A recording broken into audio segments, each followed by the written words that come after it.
हमारा अब second experiment जो है वो है induced EMF with a stationary magnet and moving coil. पहला एक्सपेरिमेंट में हमारे क्या था कि हमारी जो कोयल स्टेशनरी थी और मैग्नेट को मूव करते थे, बट अब क्या करेंगे, मैग्नेट को स्टेशनरी रखना है, कोयल को मूव करना है। तो ये हमारा देख सकते हो आप, नॉर्थ पोल साउथ पोल है, V=0 मैंने यहाँ मेंशन कर दिया। हमारी जो मैग्नेट है वो स्टेशनरी है, ये हमारी कोयल है। तो आप देखेंगे इस कोयल में हमने गैल्वेनोमीटर भी कनेक्ट कर रखा है और नीचे एक बेस सपोर्ट दे रखी है और ये व्हील कनेक्ट कर रखे हैं। बेसिकली एक ट्रॉली है। अब इस ट्रॉली को मूव करेंगे, इसको कोयल को मूव करेंगे।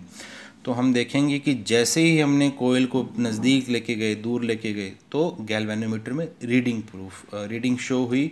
तो ये हमारा सेकंड एक्सपेरिमेंट था फैराडे और हेनरी का। It means electromagnetic induction with a stationary magnet and moving कोयल।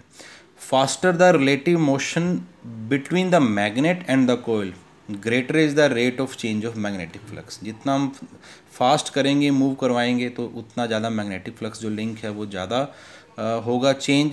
इस तरह से जो करंट होगा सेटअप होगा इस कोयल में, और गैल्वेनोमीटर से हम चेक कर सकते हैं।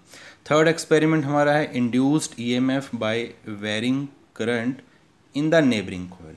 तो ये एक स्ट्रक्चर है।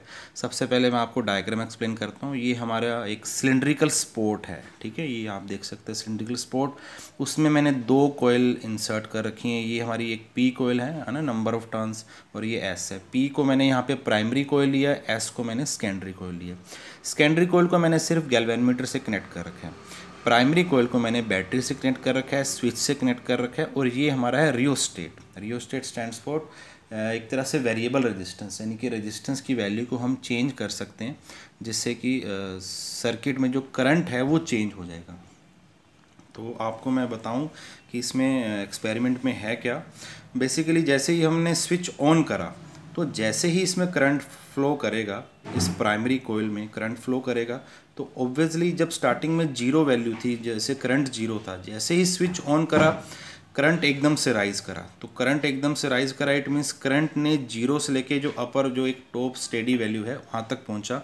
तो जो मैग्नेटिक फ्लक्स इसके साथ जो लिंक्ड था उसकी वैल्यू चेंज हुई। तो जैसे ही इसमें चेंज हुई, सेकेंडरी कोयल में भी एक करंट इंड्यूस हुआ। जब फ्लक्स चेंज हुआ, आपको याद होगा, जब फ्लक्स का जो रेट ऑफ फ्लक्स चेंज होता है तो करंट इंड्यूस होता है। तो प्राइमरी कोयल में जब करंट की वैल्यू कम ज़्यादा हुई, तो फ्लक्स जो है लिंक्ड है वो कम ज़्यादा हुआ, उसने सेकेंडरी पे इफेक्ट करा। अब जैसे ही हमारा अब स्विच ऑन हो गया है, स्विच ऑन हुआ, तो अब स्विच होने के बाद, ऑन होने के बाद, तो करंट तो कांस्टेंट फ्लो कर रहा है। तो उस कंडीशन में क्या होगा, जब करंट कांस्टेंट है तो कोई भी फ्लक्स में चेंज नहीं आ रहा, तो हमारी गैल्वेनोमीटर की रीडिंग 0 होगी। अब जैसे ही मैं रियोस्टेट को चेंज करूँगा, रेजिस्टेंस को चेंज करूँगा, तो सर्किट में जो करंट है उसकी वैल्यू भी तो चेंज होगी। जब उसकी वैल्यू चेंज होगी करंट की, रियोस्टेट को चेंज करने के बाद, रियोस्टेट के में रेजिस्टेंस की वैल्यू चेंज करने के बाद, तो मैग्नेटिक फ्लक्स जो लिंक्ड है इस प्राइमरी कोयल के साथ, उसकी वैल्यू चेंज होगी। जब वो चेंज होगा तो सेकेंडरी कोयल में भी हमारा करंट फ्लो करेगा, जिसको हम गैल्वेनोमीटर से चेक करके प्रूव कर सकते हैं। तो ये 3 एक्सपेरिमेंट थे फैराडे और हेनरी के। From these experiments we conclude that, first point, whenever the magnetic flux linked with a closed circuit तो हमारा क्लोज ही होगा तभी करंट फ्लो करेगा। Magnetic flux linked with a close circuit changes, ये याद रखना आपने, मैग्नेटिक फ्लक्स चेंज होना चाहिए।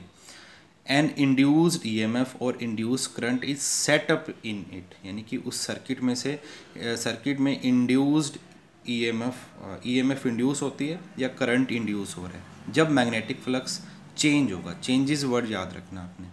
सेकंड ये है the higher the rate of change of magnetic flux, यानी कि अब सर्किट में मैग्नेटिक फ्लक्स चेंज तो हो रहा है, बट उसका जो रेट है वो अगर मैक्सिमम हायर है, जितना ज़्यादा होगा linked with close circuit, the greater is the induced EMF और करंट। जैसे मैंने आपको बताया था, इसको जितना फास्ट मूव करोगे इस कोयल को, अगर मैग्नेट स्टेशनरी या कोई भी तीनों में से हम कोई भी एक्सपेरिमेंट कंसीडर कर सकते हैं, जितना ज़्यादा rate of change of magnetic flux होगा क्लोज सर्किट में, उतनी ज़्यादा ईएमएफ इंड्यूस होगी। ये हमारे 3 एक्सपेरिमेंट हैं फैराडे और हेनरी के।